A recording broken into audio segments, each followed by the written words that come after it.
With me is a resident of the Charlottesville area, and it's a great pleasure to welcome to the program Secretary of State Lawrence Eagleburger. Mr. Secretary, thank you for taking the time tonight. I really appreciate you doing it. It's a great pleasure to be in this gorgeous studio. I borrowed it from Joe Thomas, who's very generous to loan it to me. Hey, listen, I want to ask you, a gentleman with your kind of experience, what do you think of what the Obama administration is doing with our foreign policy and with the way we're treating our allies? You really have to ask me that. Well, look, I can't be critical enough. I hate to say it, but I cannot be. I have yet to see anything they've done in foreign affairs, at least much of it. That's right. Now, we're talking right now about this missile. Let's start with the missiles. The fact that they've made this decision to back down, but is it? They defend it as we can put up a better missile system for less money and get it there faster, and we'll do just as much good, is the defense they offer up. Well, to a degree, that is correct, but it's not the real issue. The real issue is that we befuddled our allies, the NATO allies, namely Poland and Czechoslovakia, both of whom we promised a certain set of things we were going to do with them and for them, and then without even telling them in advance, we took it all away. Now, my point here is that is about as stupid a method of conducting diplomacy as I can come up with. At a minimum, if we were going to do this, we should have warned them ahead of time. We should have said, here are the reasons we're going to do it.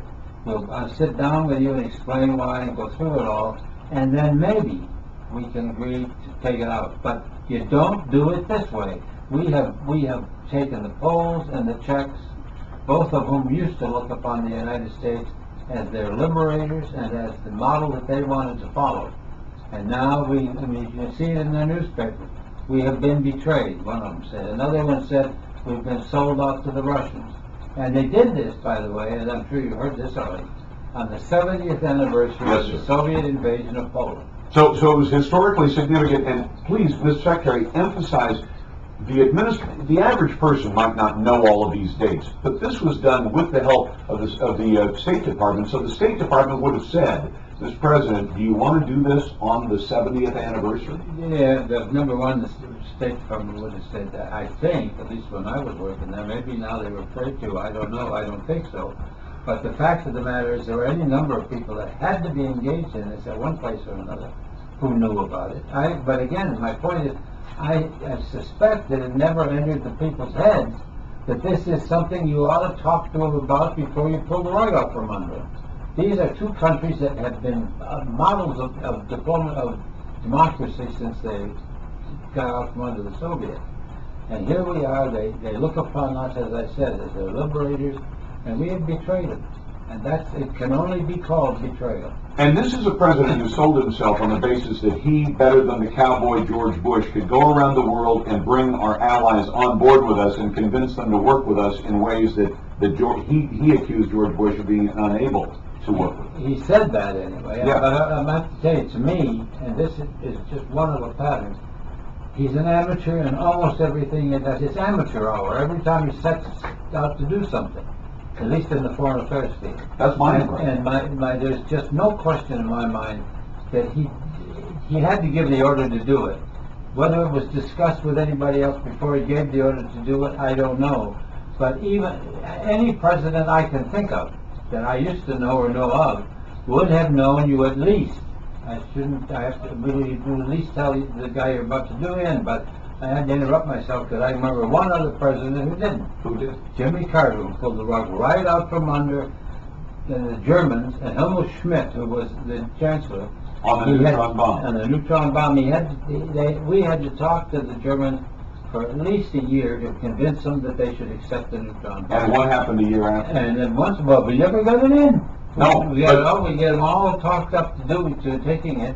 And then Jimmy Carter announces we aren't going to do it. And a year later, the Soviets roll into Afghanistan. Yeah, of course. But I mean, the whole point is nothing related to anything else. And Carter, in this case, as I recall it, he said he went off in a corner basically and communed with something for a while and was told by that something that put in a neutron bomb which would kill people but not destroy equipment was an evil thing to do. Well, at least he had a rationale for it. I don't know what the rationale for this administration's decision was. They may be right, that they can do it cheaper or maybe a little bit better. But would it have been possible? I'm talking to former Secretary of State Lawrence Eagleburger, who's here with me in Charlotte, and I'm really pleased. Charlottesville. Sorry. Charlottesville. Oh, that's the first time this trip that I've done that, Joe. So,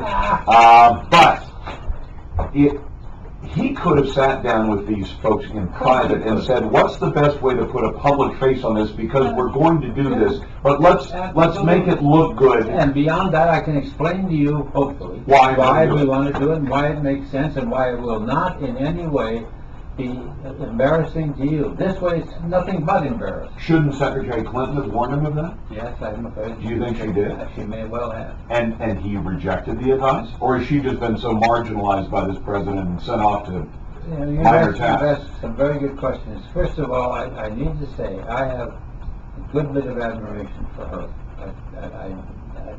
She's often wrong as far as I'm concerned.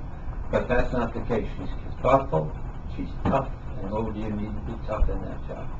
And she would, I can't believe that she didn't recognize this issue and do something about it. If you raised the question, has she been marginalized? And I'm afraid, I think she may have been.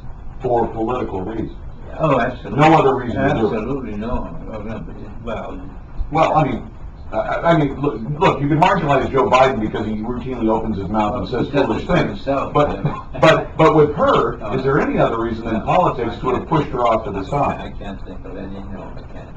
And other than perhaps he has to recognize that she has some more expertise, at least in foreign affairs, than he does, and sort of is a little bit nervous about that. But no, I think basically he fought her to a standstill on the nomination.